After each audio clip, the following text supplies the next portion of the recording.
we welcome you to the Divine Connection. Divine connection में हम आपका स्वागत करते हैं। It's a 30-minute program, and thank you for joining us. And in this program, we always share from God's Word as to how it can help us change for the better. इस programme में हमारे साथ जुड़ने के लिए धन्यवाद। इस programme में हम हमेशा बताते हैं परमेश्वर के वचन में से कि ये कैसे बेहतर होने के लिए हमें बदलते चले जाता है। Also, we emphasize that divine connection influences our life. और हम इस बात पर भी जोर देते हैं कि ईश्वरीय संपर्क हमारे जीवन पर प्रभाव डालता और अच्छा प्रभाव डालता है। Because God who created us, who is also divine, knows the best for our lives. And when we interact with Him, either through His Word or personally in prayer, He molds us, He teaches us, He guides us. परमेश्वर हमारा सृष्टिकर्ता है। वो परमेश्वर हमारे जीवन के लिए सबसे उत्तम जानते हैं। जब हम उसके वचनों के द्वारा और उससे प्रार्थना करने के द्वारा उसके साथ जुड़ते हैं तो वो हमें आकार देते हैं, वो हमें सिखाते हैं, मार्गदर्शन करते हैं। 2000 years ago when Jesus lived in this world, He met a lot of people. जानते हैं 2000 साल पहले जब प्रभु यीशु मसीह संसार में थे, उस समय उसने बहुत से लोगों से मुलाकात की थी। I would even say there were many people who came to meet Jesus. या इस तरह से कहूंगा कि बहुत से लोग यीशु से मुलाकात करने के लिए उसके पास आते थे। But whenever they met Jesus, they went away with the decision, or they went away with a lot of changes in their lives. जब भी वो यीशु से मिले और जब वो वापस जा रहे थे तो वो एक निर्णय के साथ में या अपने जीवन में बदलाव के साथ में गए।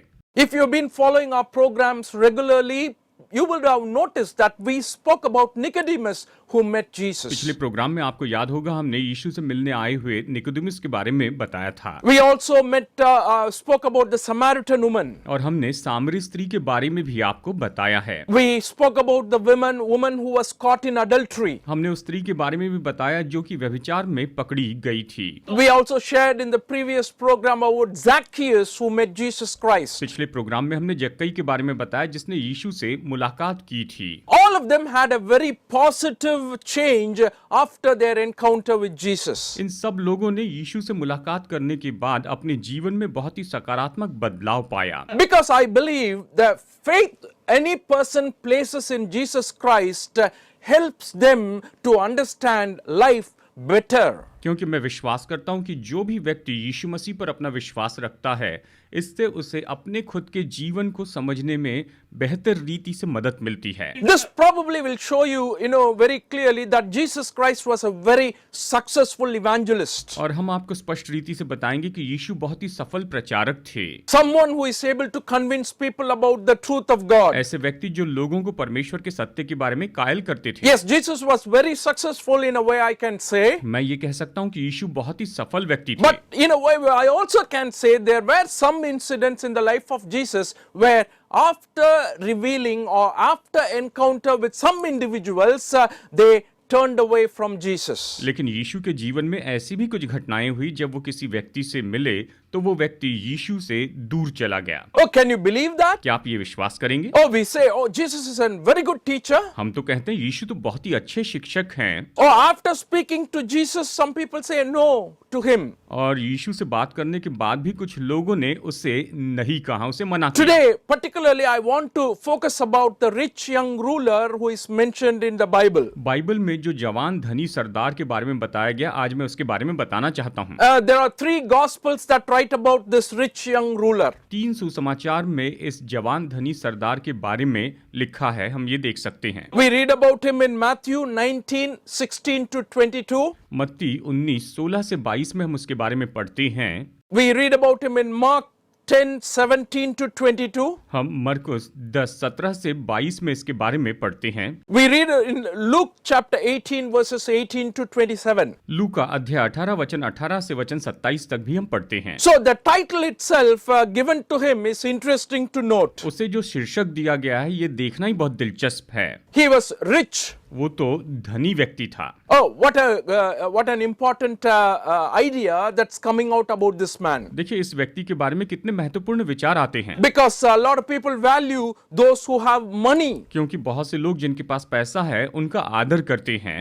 So this word says very clearly he was a rich person. तो ये वचन बहुत ही स्पष्ट बताता है कि वो तो एक धनी व्यक्ति था। And the other thing we can note about him is he was young. और दूसरी बात जो हम उसके बारे में देख सकते हैं वो ये है कि वो तो जवान था। Oh, it's important and interesting also to note because as a young person, he was interested in receiving eternal life. ये तो दिलचस्प बात है कि एक जवान व्यक्ति के रूप में वो तो अनंत जीवन पाने के लिए दिलचस्पी ले रहा था। A lot of people don't have that, and particularly when they are young. और बहुत से लोग खास करके जब जवान होते हैं इन बातों पर ध्यान नहीं देते हैं। So in a way, this man is very special and unique. You can say he was young, he was seeking after Jesus, and he was also called as a ruler. अब देखिए ये तो दिलचस्प बात है कि ये व्यक्ति तो जवान था और वो यीशु को खोज रहा था। ये बात तो बहुत ही अच्छी और साथ में ये भी कहता है कि ये एक सरदार था। Probably he was a member of Sanhedrin or he was in some leadership. So he was considered as a ruler there. शायद वो सैनेड्रियन का मेंबर होगा या जो कुछ भी हो, यहाँ पर उसे एक सरदार या कहिए एक अधिकारी के रूप में देखा गया है। So this man who came to Jesus and said, Lord, what must I do to inherit eternal life? तो ये व्यक्ति यीशु के पास में आकर कहता है कि हे प्रभु, अनंत जीवन पाने के लिए मैं क्या करूं? तू मुझे बता कि मैं क्या करूं? When you turn to the Gospel of Luke chapter 18, I want to kind of follow that passage for our understanding of this man today. Luke chapter 18 verses 18 to 27. अब देखिए लूका अध्याय 18 वचन 18 से 27 तक हम यहाँ पर देखेंगे इस व्यक्ति को समझने के लिए। He comes to Jesus and tells him, "Good teacher, what must I do to inherit eternal life?" उसने यीशु के पास आकर पूछा, हे उत्तम गुरु, अनंत जीवन का अधिकारी होने के लिए मैं क्या करूं? इस तरह से पूछा। Jesus responds to him by saying, "Why do you call me good? No one is good except God alone." यीशु ने उससे कहा, तू मुझे उत्तम क्यों कहता है? कोई उत्तम नहीं, केवल एक अर्थात परमेश्वर ही है। Therefore, if you want to receive eternal life, you follow the commandments. और यदि तू अनंत जीवन का भागी होना चाहता है तो जो आज्ञाएं दी गई है उनका तू अनुकरण कर। Don't commit adultery, and you shall not murder, you shall not steal, you shall not give false testimony, etc., etc. व्यभिचार न करना, हत्या न करना और चोरी न करना, झूठी गवाही न देना, इन सभी बातों को तू जानता है। इस तरह से उसने कहा। And he said, "Oh, I've been following all this from my childhood." उसने कहा, मैं तो इन सब को लड़कपन से ही मानता आया हूँ। And Jesus says, "Then there is only one thing that you lack. और यीशु ने कहा, तुझ में अब भी एक बात की घटी है। Go sell all that you have, give it to the poor, and then come and follow me." अपना सब कुछ बेचकर कंगालों को बांट दे और तुझे स्वर्ग में धन मिलेगा और आकर मेरे पीछे हो ले। And Bible says very clearly, because this man was so wealthy and he had too much of wealth, that he turned away and did not take this offer that Jesus Christ gave him. और Bible बहुत ही स्पष्ट बताती है कि ये व्यक्ति तो बहुत ही धनी था और इसीलिए वो उदास होकर चला गया क्योंकि यीशु की इस बात को वो स्वीकार करना नहीं चाहता था। Jesus said this way that it is easier for a camel to go through the eye of the needle than for a rich man to enter into the kingdom of heaven. यीशु ने कहा, परमेश्वर के राज्य में धनवान के प्रवेश करने से ऊंट का सुई के नाके से निकल जाना सहज है। यानी ऊंट का सुई के नाके से निकल जाना सहज है, पर धनवानों का प्रवेश करना मुश्किल So है। people were asking Jesus, then how can they be saved? तो फिर लोग यीशु से पूछने लगे, तो वो उद्धार कैसे पा सकते हैं? Can anyone be saved? क्या कोई भी उद्धार पा सकता है? And to this Jesus answers, with God all things are possible. और इन सब लोगों के सवाल का यीशु ने जवाब दिया, परमेश्वर से हो सकता है। Friends, I want you to understand as we go into what we can learn from this story, that this is not just a story, this is a real incident. दोस्तों, मैं चाहता हूं इस बात को हम यहाँ पर समझ ले कि हम इस कहानी से क्या सीखते हैं, और ये सच में कहानी नहीं, ये असली घटना है। What I mean by that is, it is not an imagined, parable that Jesus spoke to people. मैं ये कहना चाहता हूं कि यीशु ने कल्पना करके लोगों को दृष्टांत के रूप में नहीं बताया। This man was so real. He really came to Jesus as a person and had this conversation with Jesus. ये व्यक्ति तो सच में असली मनुष्य था। वो यीशु के पास में आया और उसने यीशु से यहाँ पर बातचीत की थी। So he talks to Jesus in a beautiful, polite manner. He says, "Good teacher." What an important title he is giving to Jesus. तो वो यीशु के पास में आकर बहुत ही आदर से बात करता है, हे उत्तम गुरु। वो यीशु को बहुत बड़ा शीर्षक देता है। You may think that it was a good compliment he is giving to Jesus, that he is thinking about Jesus as somebody who is very good. आप शायद ये सोचेंगे कि उसने यीशु के बारे में ये अच्छा कहा। वो तो यीशु के बारे में ऐसा कुछ सोच रहा था कि यीशु सच में बहुत ही अच्छे हैं, यीशु बहुत ही उत्तम है, इस तरह से सोच रहा होगा। In a normal etiquette, we actually say, "Oh, thank you for this compliment." सामान्य रूप में सभ्यता के अनुसार हम क्या कहते हैं? धन्यवाद कि आपने मुझे इस नाम से पुकारा है। But Jesus told him, "Why do you call me good?" लेकिन यीशु ने उससे ये कहा कि तू मुझे उत्तम क्यों कहता है? There is no one good except God. कोई भी उत्तम नहीं, केवल परमेश्वर ही उत्तम है। Oh, what was he trying to say? यहाँ पर वो क्या कहने की कोशिश कर रहे थे? In a way, he was trying to speak to that man, "You are calling me good teacher. Do you know what is meant by goodness?"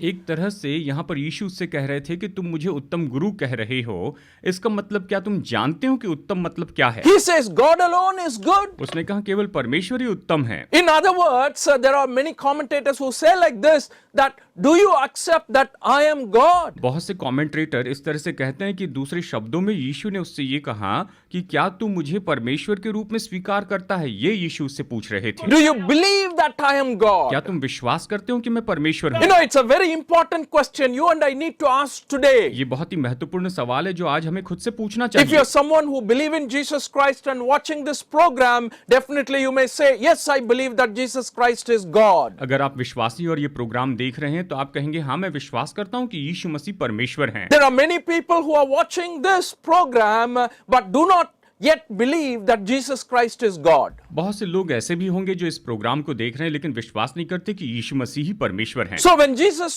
told this man, the rich young ruler, that, "Do you know what you're talking about? Why do you call me good?"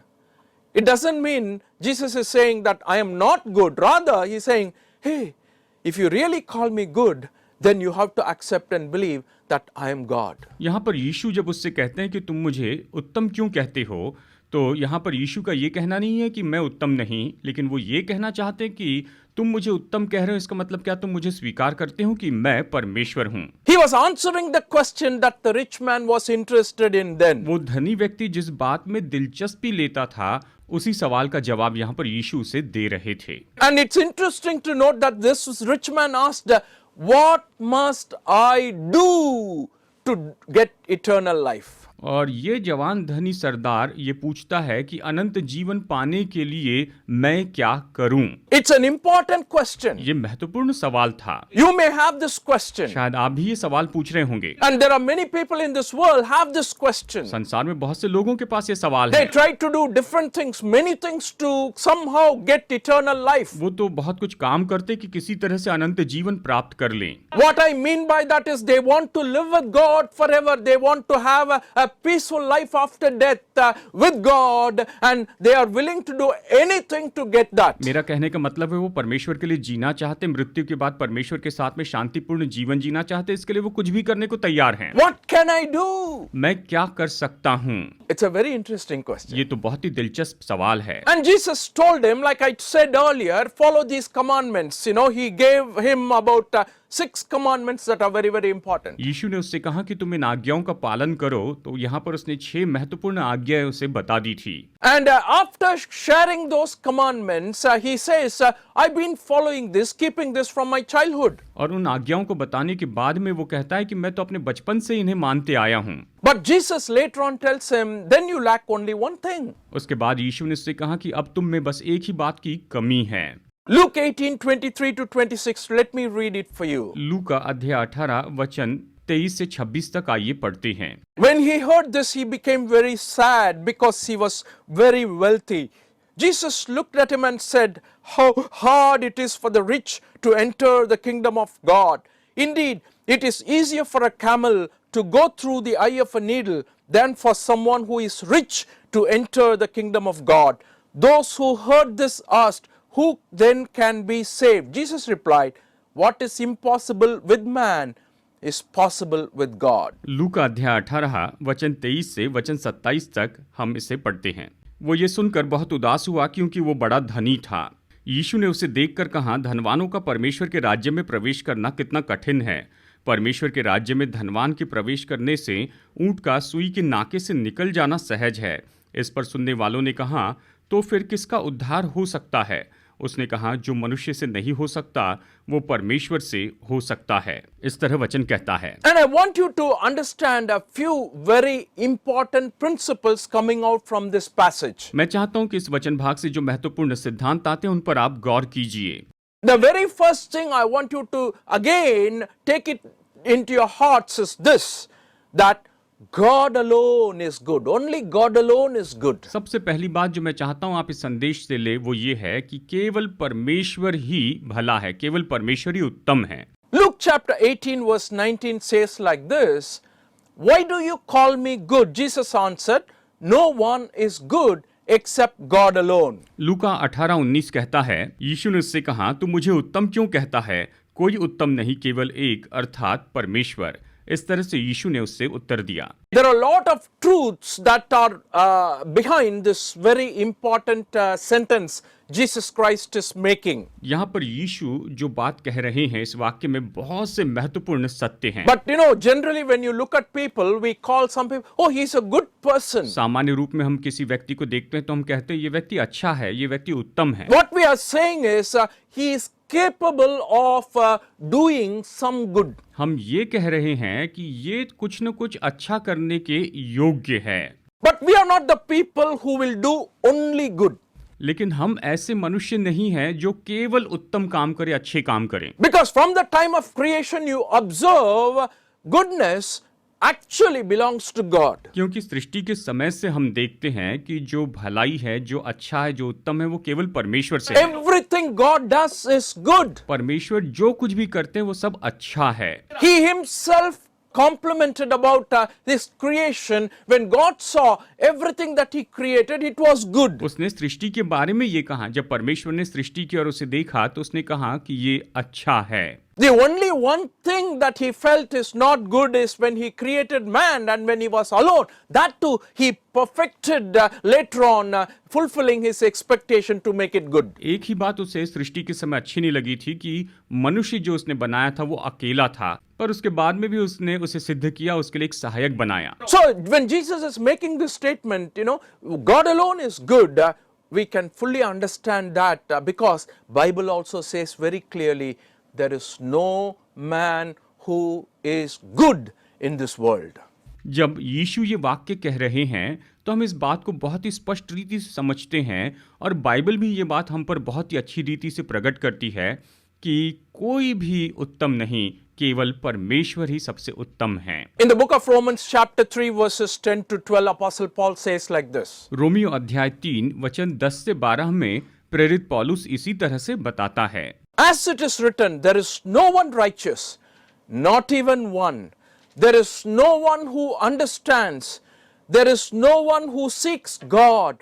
All have turned away. They have together become worthless. And note this statement very, very clearly. There is no one who does good, not even one. जैसा लिखा है, कोई धर्मी नहीं, एक भी नहीं, कोई समझदार नहीं, कोई परमेश्वर का खोजने वाला नहीं, सब भटक गए हैं, सबके सब निकम्मे बन गए, कोई भलाई करने वाला नहीं, एक भी नहीं। You know, that is what we learn about our God in this passage. इस वचन भाग में हमारे परमेश्वर के बारे में यही सीखते Jesus हैं। is pointing out very clearly that only God is good. यीशु यहाँ पर स्पष्ट बताते हैं कि केवल परमेश्वर ही उत्तम है। Dear friends, do you agree with that? प्यारे दोस्तों, क्या आप इसके साथ में सहमत हैं? God is good. परमेश्वर भले हैं। There's a beautiful song, a very popular song. God is good all the time. बहुत ही उत्तम विख्यात गीत है जो कहता है कि परमेश्वर भला है हर समय। But I believe that He is good. पर मैं विश्वास करता हूँ कि वो भले हैं। I know He is good. मैं जानता हूँ कि वो भले और उत्तम हैं। Simply because I've experienced Him in my life. बस केवल इसीलिए क्योंकि मैंने अपने जीवन में उस परमेश्वर का अनुभव किया है। I'm sure if you're watching this program, if you haven't known Him, experienced Him in your life, I want to tell you, He is definitely, really very, very good. Please taste it. अगर आप ये programme देख रहे हैं और आपने कभी परमेश्वर का अपने जीवन में अनुभव नहीं किया है तो मैं आपसे कहता हूँ उसका अनुभव कीजिए, वो सच में बहुत ही उत्तम है। And the second idea I want to put forth before you is this, that eternal life that this rich young ruler was seeking for, or in a way, other words, we can say salvation is not based on one's own merit. अब यहाँ पर दूसरी बात जो हम सीख सकते हैं, ये धनी सरदार जो अनंत जीवन पाना चाहता था, यानी उद्धार जो पाना चाहता था, वो हमारे खुद के कामों के कारण नहीं है। What can I do to inherit eternal life was a question. उसने सवाल पूछा था कि अनंत जीवन पाने के लिए मैं क्या करूं, इस तरह पूछा था। Out of the 613 commandments, Jesus Christ pulled out only a few of them and told him, hey, follow this. 613 आज्ञाओं में से यीशु ने केवल कुछ आज्ञाओं को निकाल कर कहा कि तुम इसका अनुकरण करना। And when you compare all the three gospel writings, read this section, read the passage in three gospels, you will find only 6 is pulled out. अगर आप तीनों सुसमाचार में से देखें तो आप पाएंगे कि यीशु ने इसे केवल 6 आज्ञाएं ही यहाँ पर बताई थी। So the young man, when he said in Luke 18:21-22, all this I have kept since I was a boy, he said, when Jesus heard this, he said to him, you still lack one thing, sell everything you have and give to the poor, and you will have treasure in heaven, then come and follow me. लूका 18, 21 और 22 में हम देखते हैं इस जवान धनी सरदार ने कहा, मैं तो इन बातों को लड़कपन से ही मानता आया हूँ। यीशु ने उससे कहा, तुझ में अब भी एक बात की घटी है, अपना सब कुछ बेचकर कंगालों को बांट दे और आकर मेरे पीछे हो ले। And what a great offer he was giving to him. सच में वो उसे कितना महान ऑफर उस वक्त दे रहे थे। What Jesus is indirectly saying is, you really cannot do anything adequately to inherit eternal life. यीशु उससे यही कह रहे थे कि तू पर्याप्त मात्रा में ऐसा कुछ काम नहीं कर सकता है जिसके कारण तुझे अनंत जीवन प्राप्त हो सकता है।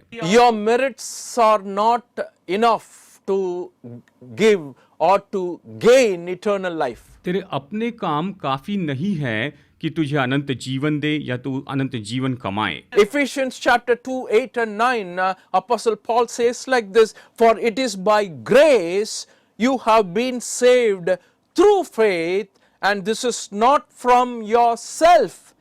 It is the gift of God, not by works, so that no one can boast. इफिसियों 2, 8 और 9 में प्रेरित पौलुस कहता है, क्योंकि विश्वास के द्वारा अनुग्रह ही से तुम्हारा उद्धार हुआ है, और ये तुम्हारी ओर से नहीं वरन परमेश्वर का दान है, और न कामों के कारण ऐसा न हो कि कोई घमंड करे, इस तरह वो कहता है। So no man is saved because of the works that he did. तो कोई भी मनुष्य उसने जो काम किए उसके कारण वो उद्धार नहीं पाता है। It is God who saves us by his grace. ये तो परमेश्वर है जो अपने अनुग्रह से हमें उद्धार देते हैं। So when the rich young ruler went and asked Jesus, what must I do to inherit eternal life? Jesus knew fully well, you cannot do anything actually. जब इस धनी सरदार ने यीशु से कहा कि अनंत जीवन पाने के लिए मैं क्या करूं, तो यीशु इसे बहुत ही अच्छी रीति से जानते थे।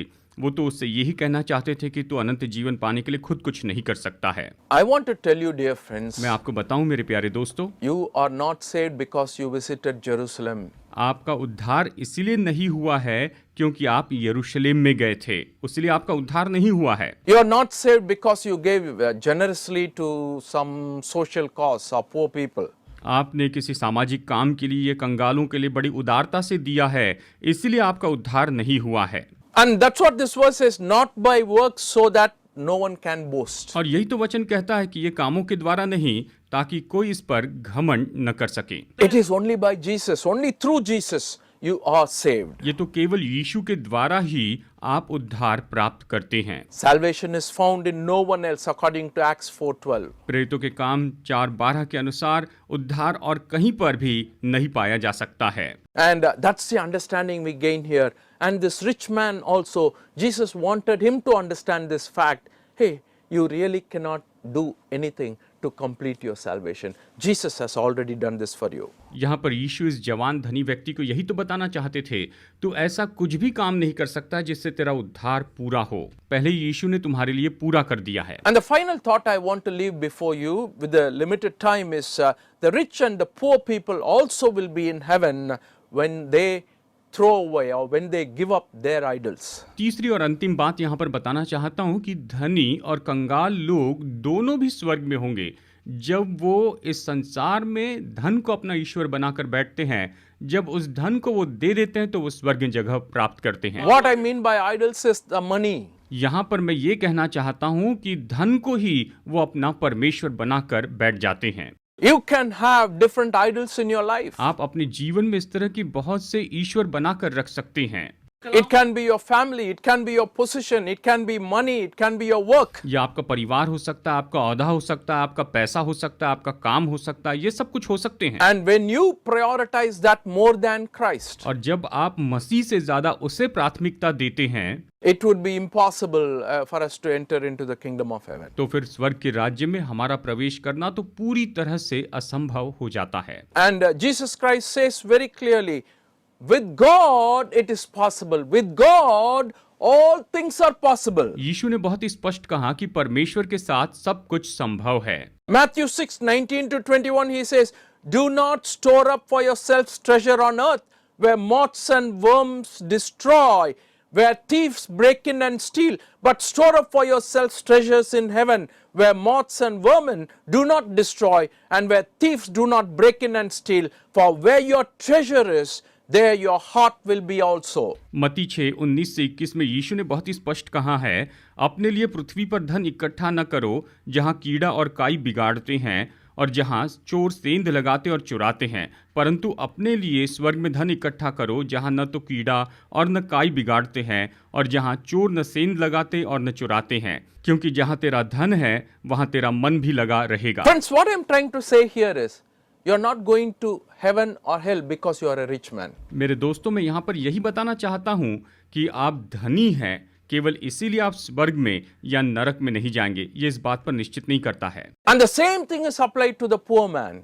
You are not going to heaven or hell because you are poor. कंगालों के लिए भी यही बात बिल्कुल निश्चित है, आप स्वर्ग में या नरक में केवल इसलिए नहीं जाएंगे क्योंकि आप तो कंगाल या गरीब व्यक्ति हैं। You are going to heaven only because you accepted Jesus Christ as Lord and Savior in your life. आप स्वर्ग में केवल इसीलिए जाएंगे क्योंकि आपने अपने जीवन में यीशु मसीह को अपना उद्धारकर्ता और अपना प्रभु स्वीकार किया है। I know fully well there will be a lot of rich people in heaven. मैं अच्छी तरह से जानता हूँ कि निश्चय ही स्वर्ग में बहुत से धनी लोग तो वहाँ पर होंगे ही, Because Bible says that. क्योंकि बाइबल ये कहती है।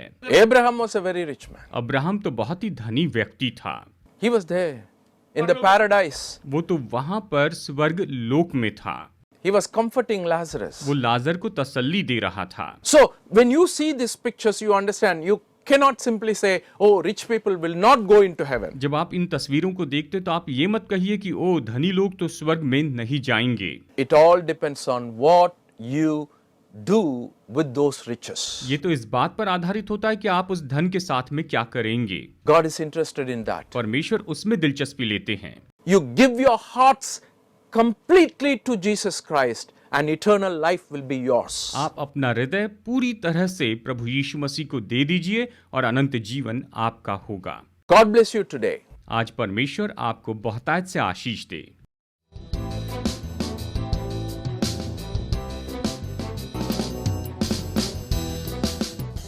Study the Word of God in a private and personal way through our online study website.